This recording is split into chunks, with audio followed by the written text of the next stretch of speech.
What's up, y'all? I'm Canadian Cuisine, the smoke lamb specialist. Come get what I do. Let us be your who when it comes to lamb. Today, we are talking about how I became, or like to call myself, the smoke lamb specialist. You know, uh, some of y'all might be scared to hear this story, but you know what? You gonna do it. You heard me.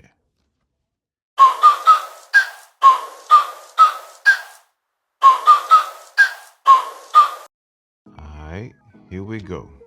It's my first time doing a YouTube video with the phone in my hand. I don't even use phones. I be using that Canon R50. I got two of them, so it give me two different angles.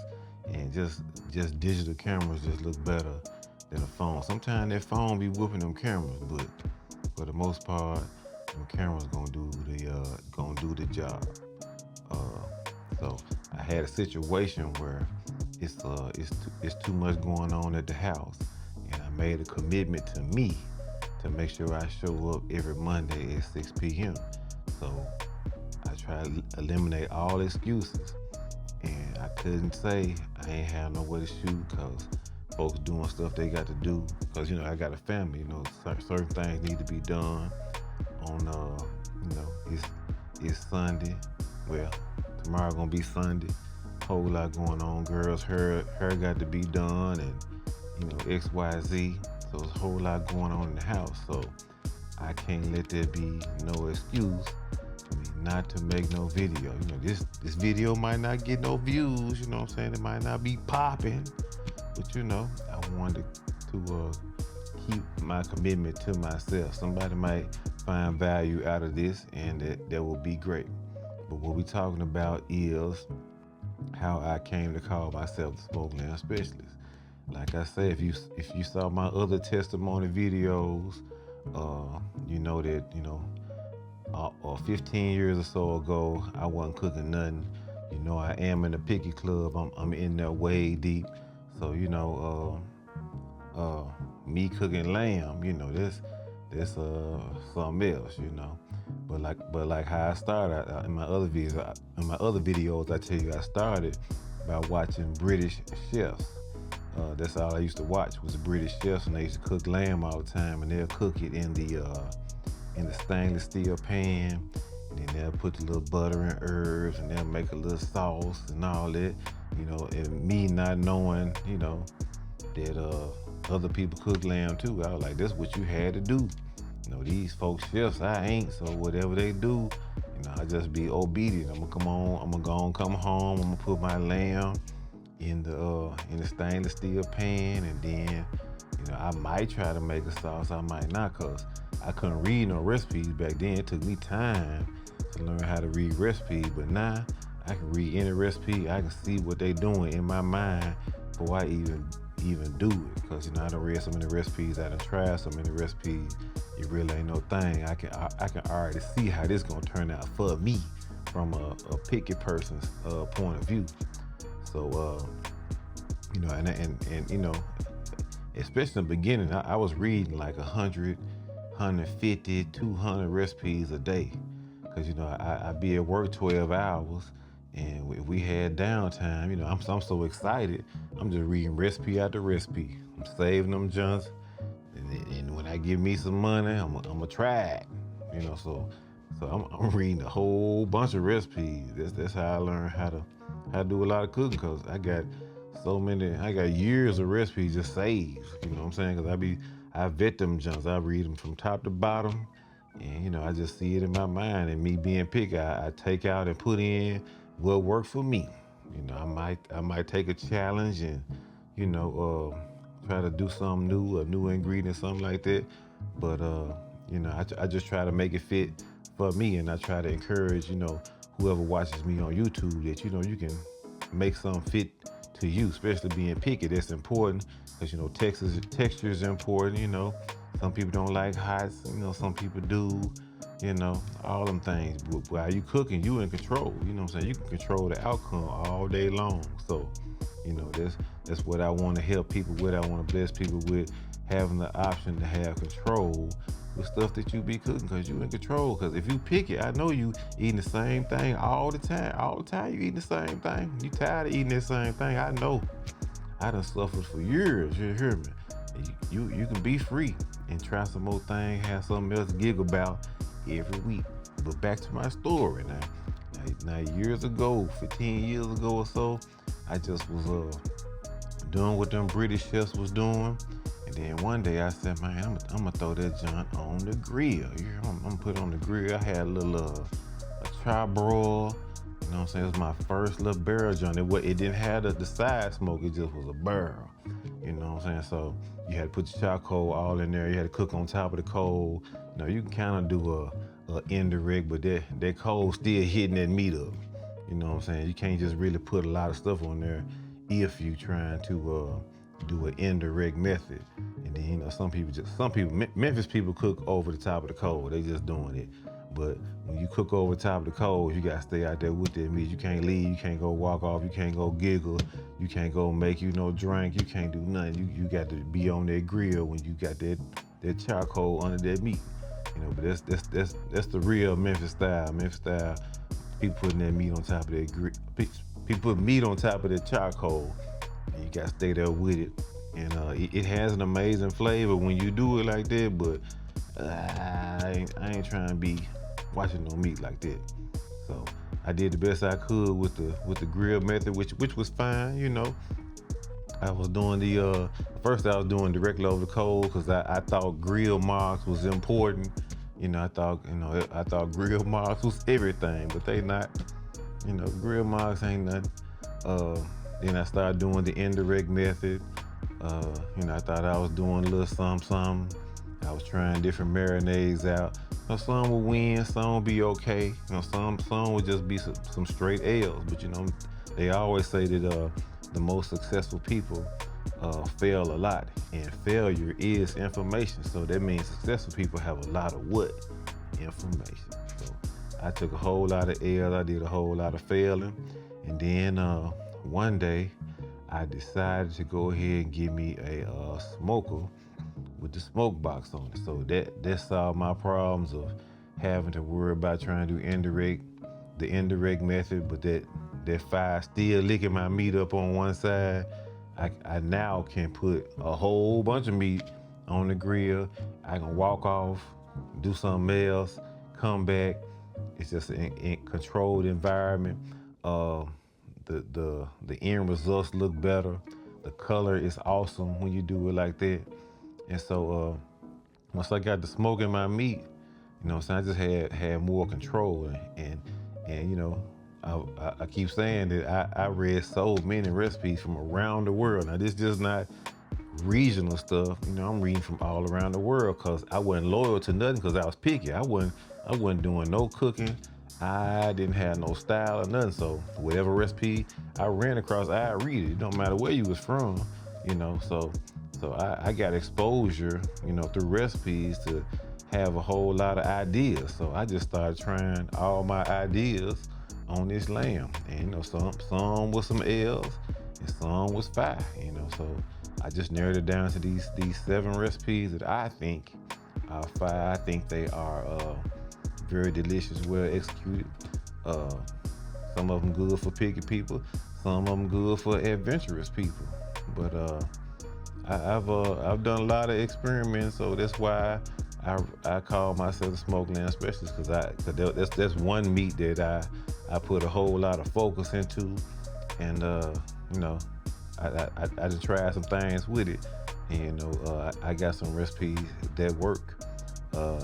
Smoked lamb is good, you know, especially when you got that wood. I use apple wood, and that wood give it a good color, a good flavor, and my family love it, you know. I've been eating it so long, I don't eat it every time, but every time I bite off into it, I just got to giggle like, man, this just so good. You hear me, man? Woo, this good. You ought to try it. So, you know, I done had so many people say that my lamb is good. It's delicious. I just want you to come try it if you in the Memphis area. You know, just come on and get with me. You can Facebook message me. You know, you can hit me on the Instagram. You know, you can email me. You can meet up in person. You know, uh, and check me out. I'm straight out the backyard. I do not have no building, so that let you know that too. If you got a problem with folks that ain't got no building and all that, then you know I understand. I ain't sweating you at all. If you have celiac disease, you cannot stand gluten, don't come over here because some of my recipes got gluten in them, and that gluten been touching that grill rack. So don't even come over here if you have a problem with gluten. So just go on and say I can't have none. I got a salt pepper garlic version, but still, you know, I got so much meat on there that has gluten in it. I don't even want you to try that. So stay where you at. You just have to imagine lamb another way. You can't come over here because I got gluten. I don't want to hear no mess. So you know, and if you have if you type of person that got any kind of allergies, you really don't need to come over here because I try too much stuff. So you funny, you be getting flared up on certain things. Don't come over here. Just watch from afar. Stay where you at. Don't come over here. I'm just telling you. But other than that, my lamb is good, and I just like to see people get adventurous and try lamb in a new way. You know, because a lot of people you know they do this, they slice it up and then they put a little sauce on it. I ain't hating on nobody, but you know, my lamb does not depend on no sauce. It's just good straight off the smoker. You know, so if you person don't like sauce, then I might be the person for you. You just want something good coming straight up off the rack. It's great too. But that's how I became you know, calling myself the smoked lamb specialist, because you know I put a lot of energy and time into that lamb. You know, it's just a different thing. You know, it's game meat. You can't taste no gaminess unless you get the salt pepper garlic. Now, salt pepper garlic is made for the people that don't mind or look forward to the gamey taste. You know, if you want that gamey flavor to still be present, and you want to really taste the lamb meat, the salt pepper garlic is the one you should choose. What else we got? We got the straight dry rub. That's a Memphis style, a dry rub Memphis style version of the lamb. So if you accustomed to having you know, Memphis style barbecue only, you ain't adventurous, I don't care nothing about all that old funny stuff you be doing. I get it, I understand. You know, pick what you want to pick. Then I got that Fraser spice. That's a custom recipe. You know what I'm saying? I'm from Fraser, born and raised. You hear me? Since 1974. I'm a real deal Fraser vet. So you know, I got a recipe called Fraser spice. It's good. If you like dry rub, you ain't trying to do no marinating and all that, that's a good one. And what we got? We got another dry one we have is Iraqi spice. It's got Middle Eastern spices, you know, stuff like rose hips, fenugreek, you know, all the Middle Eastern spices on there. So you know, if you from the Middle East, or you like Middle Eastern style stuff, you curious about it, that's a good one for you right there. Then our marinated ones, you know, we got the KC signature, the Canadian cuisine signature. That's a fruit marinade, and the marinated racks, you know, the flavor get all the way into the meat. It's up in there. You know what I'm saying? That's like that's what you're gonna say. So KC signature, that's our #1 seller of the marinated racks. It's sure enough got gluten in it, so don't fool with that. And then we got what else we got? We got jerk. We got Jamaican jerk. It's a wet jerk, not a dry jerk. It's a marinated one. We marinate that one for a whole day, and the flavor, you know, all the way up in there, way up in there now. It's spicy too, so if you don't like hot, don't get it. I don't hear that. I don't hear that about no, it's too hot to me. I don't hear that. It's hot. Don't get it. You don't like nothing hot. Don't get it. That's what I'm trying to tell you. Then we got a Cantonese char siu.